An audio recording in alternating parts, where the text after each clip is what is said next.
Example number 4 on solving equations that has two absolute value. So the first absolute value is equal to the second absolute value. To solve that, again, let's just do a quick review.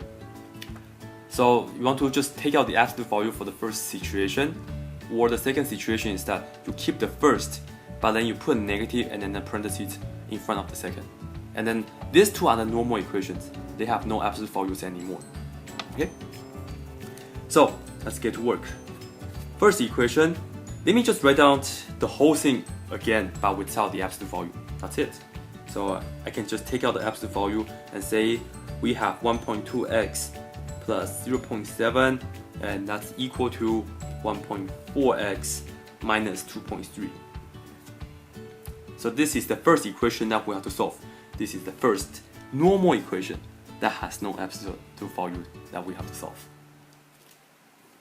Or the second one, you put the inside of the first one, 1.2x plus 0.7.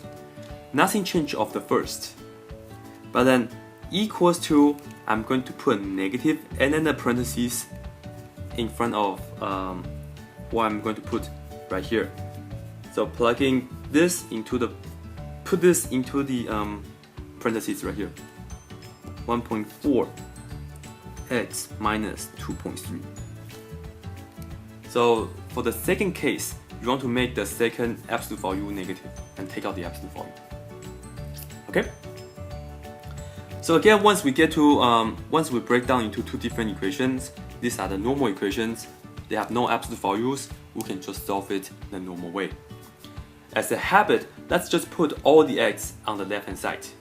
But before we do anything in this equation, we are dealing with decimals, right? We are dealing with decimals. So 1.2, 0.7, 1.4, and 2.3. It's actually not that bad to deal with decimals. But if you want to just work with whole numbers, we can do so as well.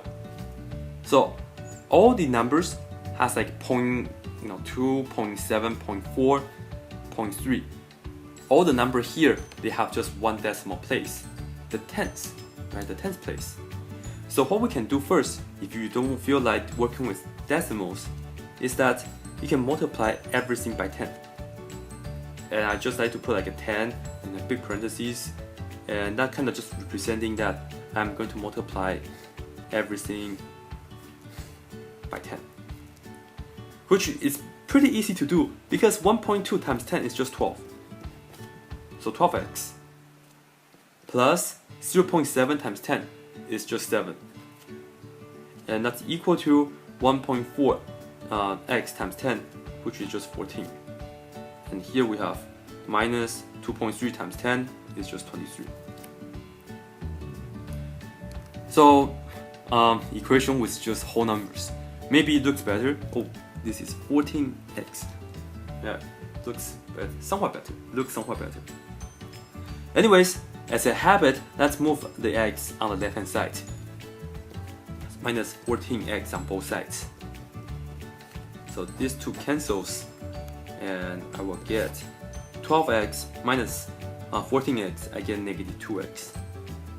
And then we have plus 7, that's equal to negative 23. And of course, you can also subtract. You could also have subtracted the 12 on both sides, 12x on both sides. You are going to end up with the same answer anyways.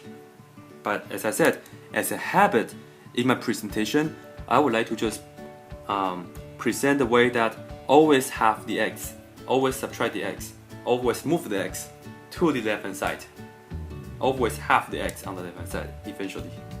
Okay? And then once we take care of the x, right, we're going to take care of this plus 7. Negative 2x plus 7 is equal to negative 23. That's minus the 7 on both sides. Then we see that 7 and 7 cancels. This positive 7 in black cancel out the negative 7 in red.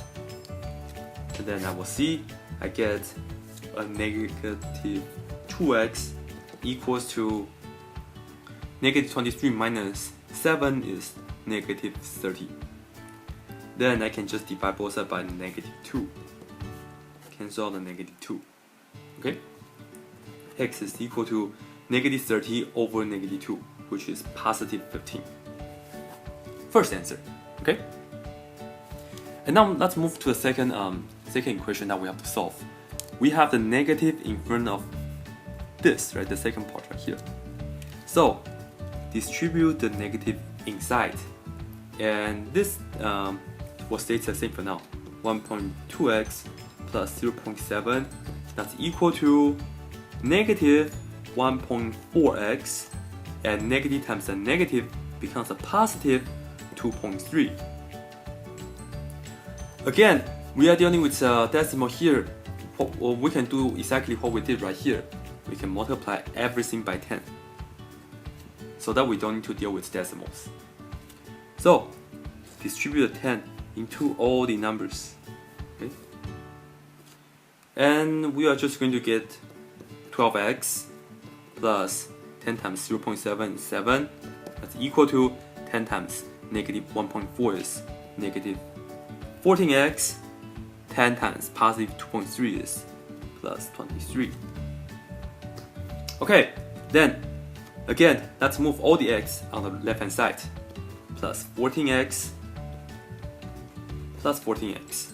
These two cancels out. And then 12x plus 14x is a result of 26x. That's plus 7 equals to 23. 26x plus 7 is equal to 23. That's minus 7 on both sides. And then here I will end up with 26x is equal to 23 minus 7, which I believe should be 16. Okay?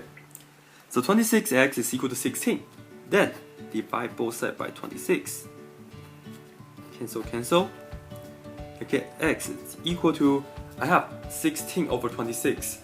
I can reduce this fraction, and I think we can use 2 for it. 2 goes into 16 8 times. 2 goes into 26 13 times. And I think that's the best that we can do. The answer is x is equal to 8 over 13 for the second solution. So we end up with 2 solutions, and it just happened to be that these 2 solutions are both positive. Okay, so these 2 solutions are for the original equation.